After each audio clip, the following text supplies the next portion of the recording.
Bismillahirrahmanirrahim. Assalamualaikum warahmatullahi wabarakatuh. Alhamdulillah, summa alhamdulillah likulli hal. Ahmaduhu wa nasta'inuhu wa nastaghfiruh wa na'udzu billahi min syururi anfusina wa min sayyiati a'malina. Man jaa bil hasanati falahu asru amsalihah. Segenap keluarga besar daripada Majelis Ulama Jakarta Selatan dalam momen siar Ramadan tahun 1445 Hijriah. Kita tetap berdoa kepada Allah dengan memanjatkan syukur. Mudah-mudahan puasa hari ini mendapatkan kualifikasi yang terbaik di sisi Allah Subhanahu wa taala. Amin. Dan kita bersolawat kepada baginda Rasul Nabi kita Muhammad sallallahu alaihi wasallam.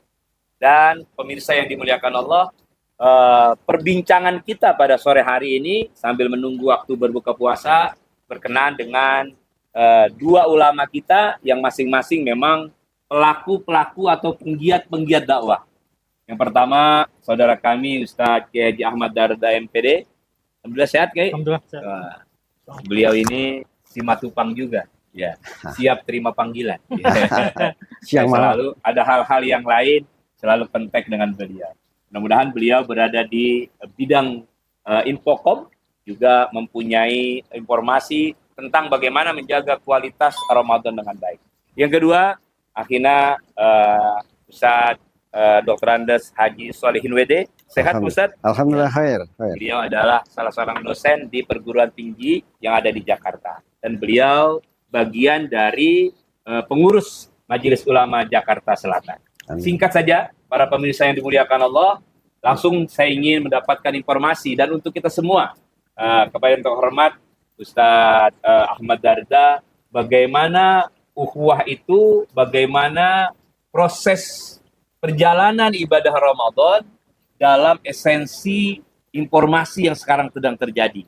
Karena antum di bagian Infocom. Coba informasikan kepada saudara-saudara kita yang sedang menjalankan ibadah puasa Ramadan. Silakan, Kiai. Baik, terima kasih atas waktunya. Para pemirsa MUI Jakarta Selatan Channel yang dirahmati Allah, terkait dengan dakwah melalui media sosial, itu memang ada efek positif dan juga ada efek negatif dari suatu sosial media. Dan dengan media sosial kita bisa berdakwah itu dimanapun dan kapanpun kita berada. Ada sekarang platform, ada YouTube, ada Twitter, ada Facebook, ada TikTok gitu. Nah, memang dari sisi media sosial itu diibaratkan seperti pisau. Bisa. Ya.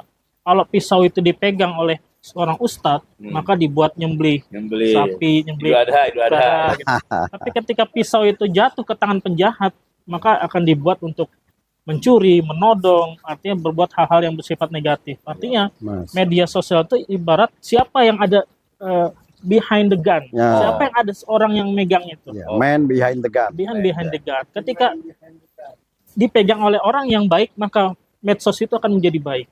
Ketika medsos dipegang oleh orang-orang yang, mohon maaf, jahat atau buruk, maka medsos itu akan menjadi buruk. Jadi media sosial itu tergantung man behind the gun-nya itu siapa. Yang kedua, bahwa kita dari sisi positifnya sudah, dari sisi negatifnya juga kita mesti harus waspada terkait dengan kondisi zaman sekarang, dengan hoax yang beredar gitu ya. Jadi memang kita harus tidak menerima satu informasi dengan mentah-mentah. Artinya kita klarifikasi, kita cari kebenarannya seperti itu. Terutama di bulan suci Ramadan ini, kita maksimalkan dengan kita pergunakan medsos itu untuk menambah keilmuan kita. Ya, isti'dadur ruhiyah, ya, artinya mempersiapkan ruh kita. Terus isti'dadul ilmi, mempersiapkan ilmu dengan kita bisa ceramah-ceramah di YouTube itu tentang Ramadan dan sebagainya. Saya kira itu. Jadi kalau istilah harus hati-hati pegang medsos ini, Betul. Kiai. Saya punya istilah ini ibaratnya setan gepeng, Kiai. Masya Allah. Jadi setan gepeng ini sangat berbahaya. Posisinya bisa beranalisis negatif, bisa beranalisis positif. Tergantung siapa yang memegangnya. Siap. Subhanallah. Mudah-mudahan para pemirsa di Ramadan ini kita pegang setan gepeng ini pada analisis positif saja. Ngaji, membuat konten-konten positif, dan lain sebagainya. Mengingatkan teman yang mungkin hari ini puasanya belum maksimal, bisa melalui media sosial. Subhanallah. Perbincangan yang sangat luar biasa. Tapi di sisi lain, ada bahasan juga bahwa nilai ukhuwah sangat mungkin terjadi apa yang dinamakan terkontaminasi. Jadi ukhuwah itu bisa terkontaminasi. Dan itu faknya ada di Ustadz Sholihin BD. Silakan Pak Ustadz untuk Masya memberikan Allah. informasi Masya bagaimana Allah. ukhuwah itu bisa terkontaminasi, Ustadz. Subhanallah. Ya, para pemirsa yang dirahmati Allah, Assalamualaikum warahmatullahi Waalaikumsalam. wabarakatuh. Warahmatullahi wabarakatuh.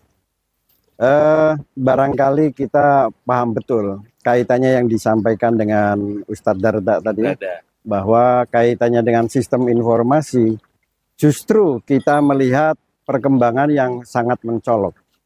Bahwa sesuatu yang mulia bisa menjadi hina Allah gara-gara ini teknologi informasi yang salah. yang salah. Man behind the gun tadi. Man behind. Kaitannya dengan ukhuwah yang bisa terkontaminasi adalah dengan adanya pengaruh pengaruh liberalisasi, pengaruh sekularisasi. Ini sangat berat.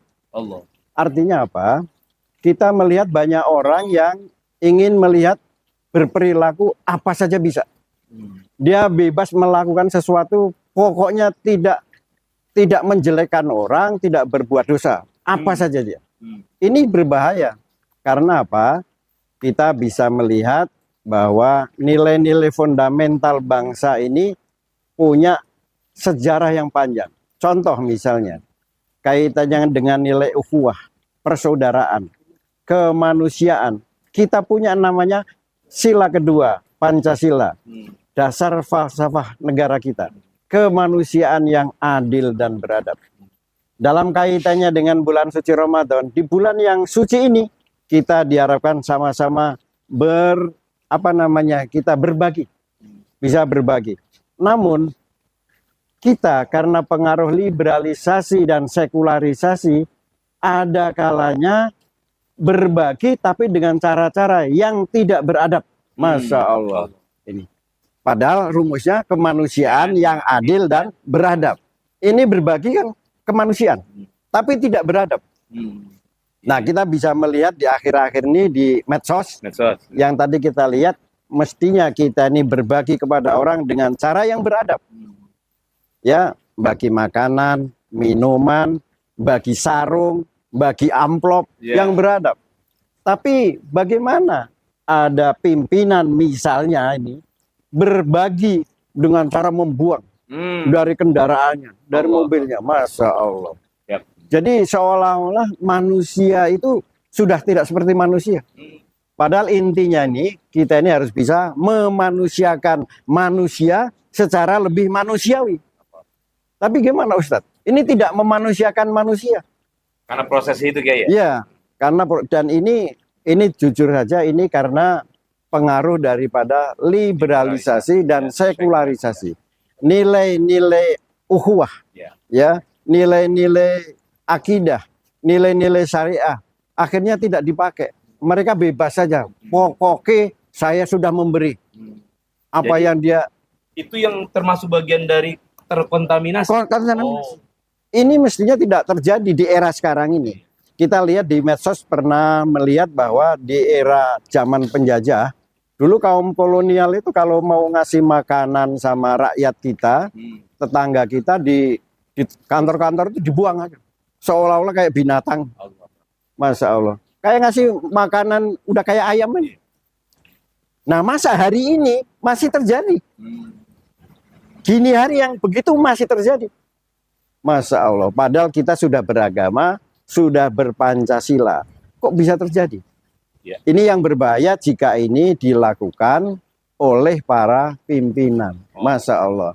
Oleh karena itu, hadirin para pemirsa yang dirahmati Allah, mudah-mudahan di bulan suci Ramadan ini bisa membersihkan jiwa-jiwa kita yang kotor semua, dan kita nanti bisa terbebas dari segala dosa. Dan akhirnya kita memasuki Idul Fitri dan kita menjadi fitri kembali. Kurang lebih demikian yang dapat kami sampaikan.